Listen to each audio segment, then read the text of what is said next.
Back pages tonight here on Sky Sports News, bringing you a first look at the sports stories in the morning's newspapers. And joining us are John Cross, Chief Sports Writer for the Daily Mirror, and Martin Harding, Northern Sports Correspondent for the Times and the Sunday Times.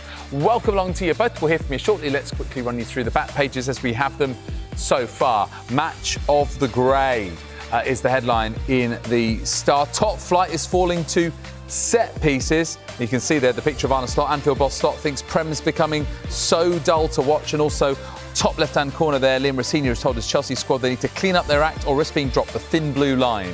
OK, let's move on from there to the Mirror. Yawn, never walk alone. Cop boss Slot's blast over joyless Prem's set-piece obsession. Yes, that is very much a big talking point right now, and you can see the top there. Again, Chelsea's disciplinary issues. Rosenior seeing reds. On we go to The Guardian, who go on a few different stories. Yes, there is that right at the top.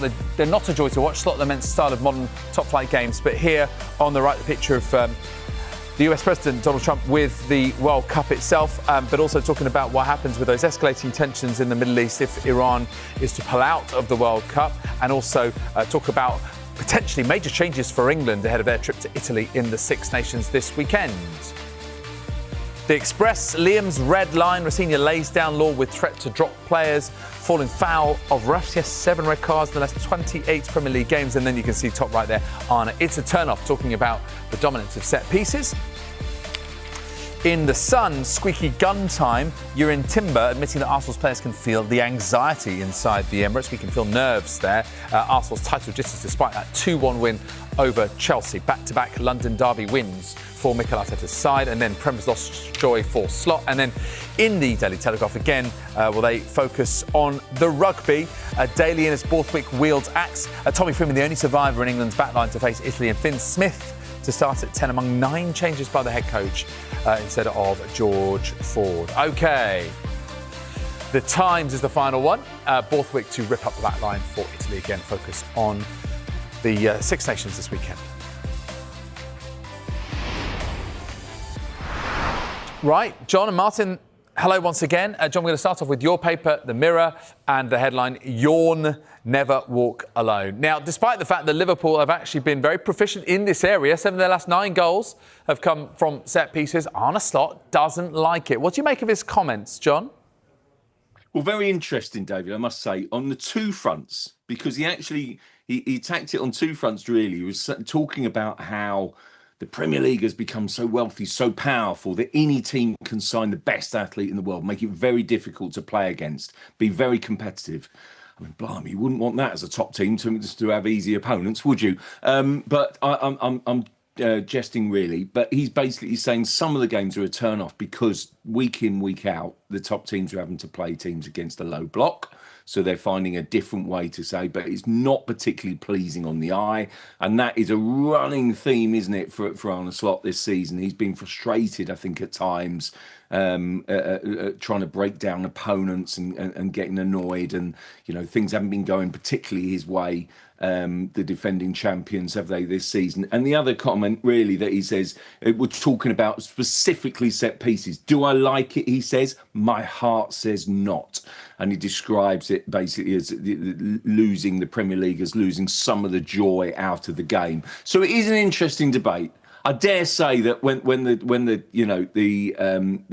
press went to see Arne Slot to preview their game this week, it's on the back of a really big debating point from the weekend about set pieces, about style of play, whether the Premier League is losing some of its magic and entertainment. And Slot spoke really well to it. Look, it's a good debate, isn't it? And having said all of this, I do think Liverpool, as you rightly referenced, David, on Saturday, I think they got a couple of goals from set pieces. All and three beating West Ham. All 3 in the first half of their 5-2 win against West Ham were from set and I pieces. think that correct me if I'm wrong, but I think that takes it up to 7 since the turn of the year. Yep. And Virgil van Dijk, absolute powerhouse of a defender, brilliant player, great captain, a Premier League legend. but my word, he's very efficient in opposing boxes from corners and set pieces. You know, he's bailed them out so many times. So it does feel a little bit rich, this one. And, you know, a lot will come down to kind of people sort of having a go at Arsenal because they have been the most prolific and proficient at it. They scored their 30th and 31st goals from set pieces this season in all competitions to see off Chelsea. And it was a game dominated by penalty box and 6-yard box grappling. And basically everyone then debating our kind of set pieces ruining our game. And basically, the inference being, I think, it were Arsenal ruining the game. I think that there's a lot of people wanting to say. And I think football comes in cycles. It's very cyclical. We see periods where, whether it's being an inverted fullback, whether it is, you know, playing three at the back, then wing backs, and you see different styles. And I am utterly convinced that we are going through a phase at the moment of long throws, set pieces, corner kicks. And Arsenal are better at it than anyone else in the league. They sit top of the table. And basically, Arteta has taken some brickbats over the last 2 or 3 years for always finishing second when I guess they did try and play a bit more expansive. So guess what? He tries to find a different way to win. They do win, and he still can't win unless he's playing from set pieces, of course. OK, Martin, let's come to you and get your thoughts on this. In the Star, a match of the grey, Prem's becoming so dull to watch, according to Arne Slot. Do you think it is dull, or do you agree with John that it's just part of the evolution of the game at the moment and that it is another way of winning for Mikel Arteta? I wonder if it's a case of you either like this or you don't. I don't. It's not what the Dutch team of the 70s was before my time, but that Brazil team of the early 80s was Zico and Adair and Falcao and these brilliant players. So if that's what you grew up dreaming of, then to watch something American football or like a rugby scrummage as being compared to by Gary Neville, or, you know, like a line throwing at a line out now for rugby, the shirt tugging, the wrestling, the 8 players around the goalkeeper. It's a big part of the game now. It's not illegal though, is it, Martin? It's not illegal. Sorry? It's not illegal. Well, no, Martin Samuel did a good piece over the weekend when he said, and I talking to referees or around referees today just to check, yes, they can't blow for a foul before the ball is in play. But as Martin Samuel has said, and we saw this in the Man United v Everton game, the referee can stop the game. They are encouraged to, first of all, stop the incident. Then they have to go back and say, right, it's a yellow card. What I found really interesting in the Everton Man United game was James Tarkowski gets Lenny Yoro and throws him into the net. Then Tarkowski gets the yellow card, and to the disbelief, and understandably, of Yoro, he also gets the yellow card. The ball then goes to court. Sorry, the focus is then on the corner once again. So Tarkowski marches straight over to the Manchester United keeper and just starts bumping into people. So the minute there isn't a deterrent for players to back off, what Martin Samuel was suggesting was yellow, red, off. That'll change it. Next week, the whole thing will completely change. I don't think it's the spectacle that most football fans go to see. That's why I will watch a game and say, this is not the game that I fell in love with. And I think the phrase from Arne Slot was actually my football heart, which is something maybe a purist will only quite understand, that you want to see something more. It's not just about the result. But I can understand from Mikel Arteta's position, if he doesn't win the title this year, it looks like he probably will. But if he doesn't, his job could well be on the line, and he has used every method he can to squeeze it.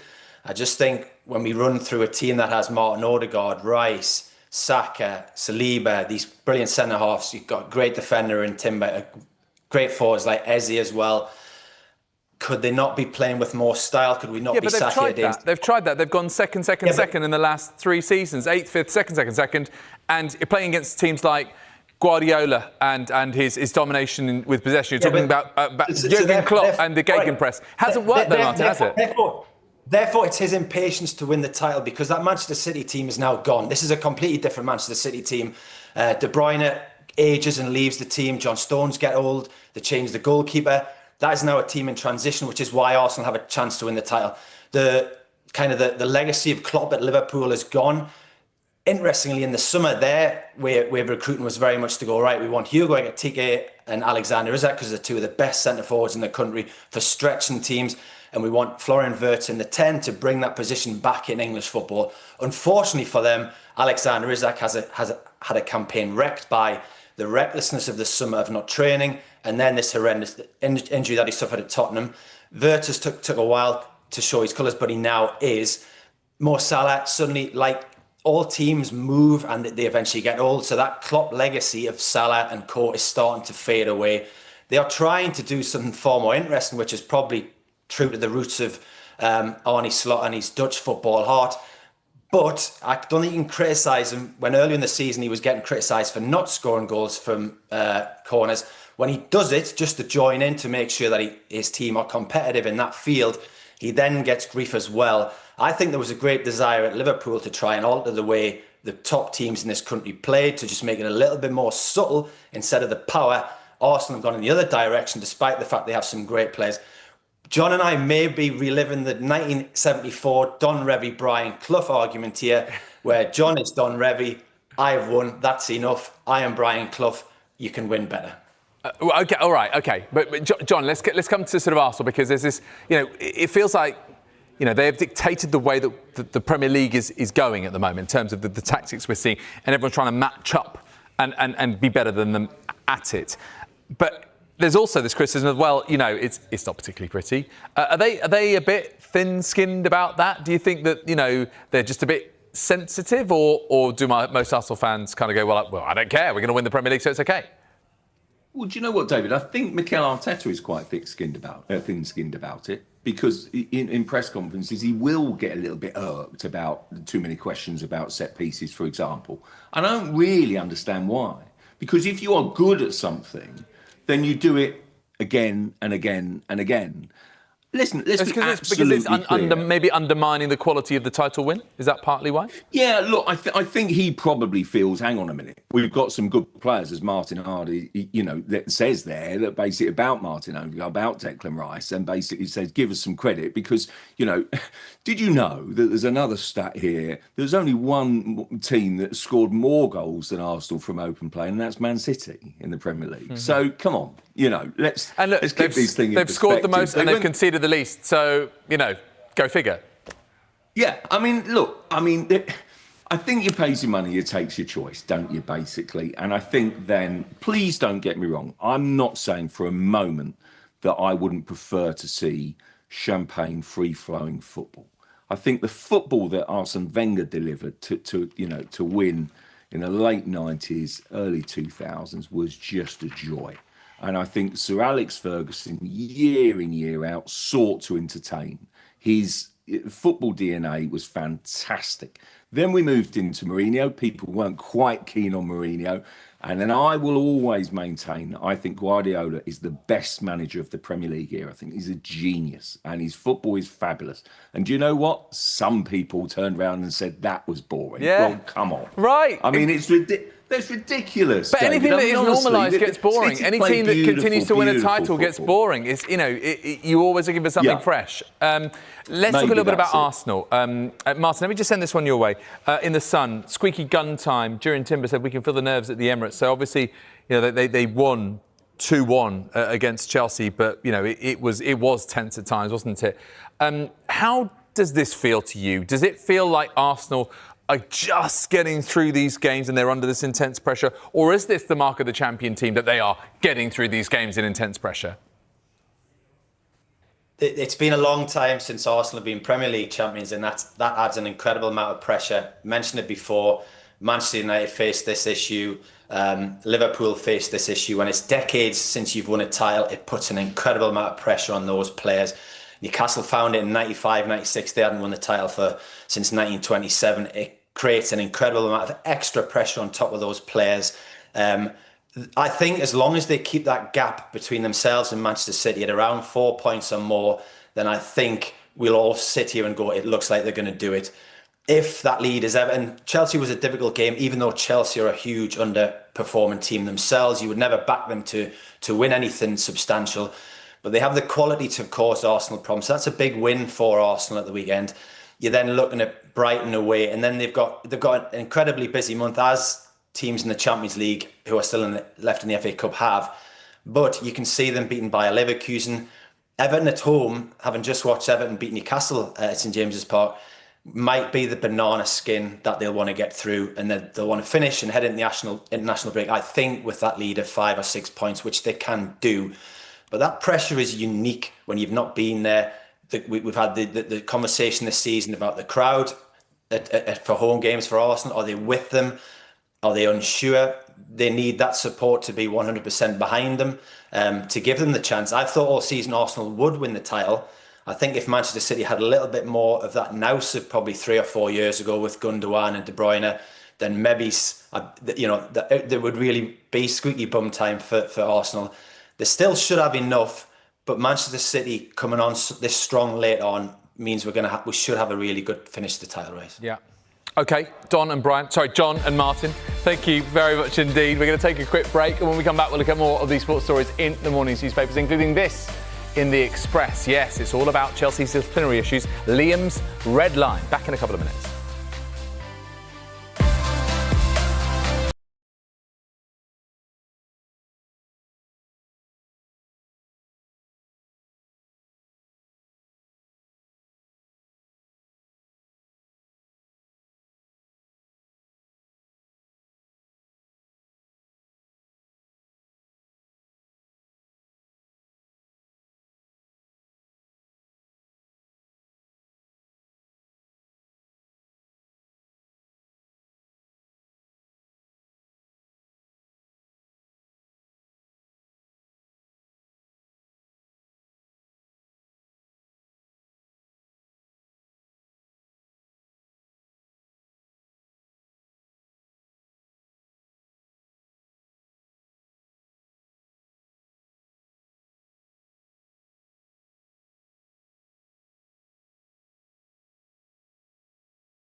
You're watching Back Pages tonight. Welcome back to you at home, and welcome back to John Cross, Chief Sports Writer of the Daily Mirror, and also Martin Hardy from the Times and the Sunday Times. Right, brevity is our friend, gents. So let's get straight to it with Chelsea. Back page of the Express, Liam's red line. So basically, Liam Rosenior warning his squad they need to clean up or ship out. In other words, get better with their own disciplinary issues or simply not get picked. OK, let's get a quick comment from you both on this. John, if I come to you first, where are we at with this, and where do we feel that Chelsea have got the main issue in terms of their discipline? Why are these red cards happening so frequently? Through sheer stupidity, I would argue. I was at the game yesterday. Liam Rosenior spoke really well, powerfully about it then. And what really struck me was Pedro Neto. He gets booked for protesting about the winning goal. 4 minutes later, he then gets booked for scything down Martinelli, far out on the touchline. But it's 4 minutes. Surely you must know within that time, I've got to keep my discipline. I've got to keep it together. It's 9 red cards. It's 9 different players. And I do think this is costing them time and again. It cost them yesterday. It cost them against Burnley recently. Honestly, Rossini has got to send out a clear message. I really like him, like the cut of his jib, doing a good job. And I think, though, that one thing he's got to tackle is discipline, and quick. Yeah, and Martin, do you appreciate that disciplinary, that kind of authoritarian stance that he's taking? I'm not sure if it is authoritarian. I think it's incredibly selfish by the players. They have no care for the team. Pedro Neto stays on that pitch. They make it a very interesting last 10, 15 minutes, instead of which he does exactly what he wants to do. Liam Rossini has said they will hold discussions to determine what the problem is and how they eradicate it. I suggest he says to those players, you've got to start caring more about this team and the results than you care for yourself in those moments of anger or stupidity or whatever it is. Because at the minute it's punishing Chelsea. It's 9 or 10 red cards, 7 in the Premier League. It will destroy any hope of them getting back into the top 4. Let's turn our attention to The Guardian, Matt Hughes' piece. Iraq or the UAE could step in if Iran pull out of this summer's World Cup. We know about the escalating tensions in the Middle East. And, sport and politics aren't meant to mix, but John, quite clearly here they do, with the finals in the summer in sharper focus now. Yeah, they really do. It's still, I think it was 100 days, isn't it, on Tuesday from the World Cup finals. Yes, it feels a little distance away for the actual tournament to take place. But what's going on right now means at this moment in time, it would be impossible to imagine Iran being attacked, as a nation by the US, would go to the US basically to play in a World Cup. Things might change. My impression is then that FIFA, as Matt Hughes, writes in this piece, really want to give it time, see how this plays out, if you like. Basically, I think Matt Hughes is strongly suggesting there that if there is a change in sort of participants, if Iran do indeed, as their football federation has hinted, pull out, then it could be Iraq or the UAE to take their place. If you like. It's such a delicate and sensitive issue, really. You're right in what you say, David, I think, about football and politics not mixing. If you remember, Iran was beset by controversy last time. Your colleague Kaveh Solel was fantastic in his reporting and his quizzing in some of that in Qatar, let me tell you. And again, the microscope is going to be on what happens here. It's such a difficult and different political situation. It's impossible to imagine, as we sit here now, that Iran will be at the World Cup. Let's quickly push through some more stories. About 2.5 minutes left, guys. We're going to talk about rugby in a sec. In the Times, coaches could challenge VAR. Martin Ziegler, friend of the show, saying English football chiefs want to explore using a coach's challenge for subjective VAR decisions to see if it would reduce delays. Would you be in favour, Martin? It's a strange one because the Football Association is in favour of these trials, as Martin Storey said, where it's similar to cricket where the coaches are allowed appeals, but they're saying with the help of IFAB that this would speed up the game, that a coach would be allowed 2 VAR or potentially 2 VAR challenges per game. My instinct is that once people start getting these challenges in the hand, they slow the whole game down even more. I don't see how that speeds up a VAR decision unless one coach comes out and says, forget it, just get on with the game. And I don't see that happening. It was interesting, IFAB had that big meeting last week. The corners that we discussed in part 1 weren't even on their agenda. That's how seriously they take that matter. It suggests they may not have their finger on the pulse quite as much as me and John. Really quickly, John, what do you reckon? Could this complicate things even more, or might it help? No, I think it would complicate. I'll tell you what, it would slow it down even more, which is the last thing we want, David. We want the game to speed up. We want the intensity. We want the excitement. That's what we want. OK, let's go to the Telegraph and talk rugby, because it's Six Nations resumes with the 4th of 5 rounds of matches. And England set to wield, huge changes. Steve Borthwick deciding to change pretty much 2/3 of his side. Because Italy away is no longer a gimme, is it, John? No, it definitely isn't. I mean, the back line has been absolutely decimated here in the potential England lineup here. Finn Smith rightly catching a few headlines there, and wholesale changes after back-to-back defeats, including that record defeat to Ireland. And look, Italy away, France away, and as you rightly say, no longer a gimme. But England have never lost to Italy before in the Six Nations, so it would be a remarkable thing. I love the Ben Earl comments there, that in really telling the story, saying about how he could see the glint in his teammates' eyes, about how they want to put it right. They had a clear the air meeting last Wednesday, and they've even had sort of a good luck message from Matt Weston, the Olympic gold hero. So honestly, they're trying to pump it up and sort of make the feel-good factor return. This is so big for England on Saturday. The build-up is going to be huge. And what a test. And it's one hell of a story actually brewing for Steve Borthwick. Yeah, really given the fact they got in on such a winning run, big old streak, and, they could end up winning just one game in the Six Nations if things don't go their way. What about Matt Weston's visit, briefly, Martin? I mean, could that give them that inspiration, double Olympic gold medalist? Perhaps, having watched that Ireland game, how bad they were, the fact they were mocked by the crowd at Twickenham. George Ford was mocked for his kicking. Finn Smith comes in. He isn't even playing regularly for his club at the minute. What's he got rid of? 2/3 of the team. I'm sure he would have got rid of 3/3 of the team if he could have. It feels very desperate because they were so poor against an Ireland team that was supposed to be a little bit in transition, but were absolutely superior. A big game. All of that. Oh, we had a clear their meeting. Oh, we're changing the players. Usually tells you the team's in a little bit of desperation. It is a bit. All right, we're going to have to leave it there. John and Martin, cracking show. Thank you very much indeed. If you missed any of the show, another chance to see Back Pages tonight, hour. Also available as a podcast. Just download Back Pages wherever you get your podcasts. Next, we're going to be talking about, what we talked about for pretty much the first half of the show.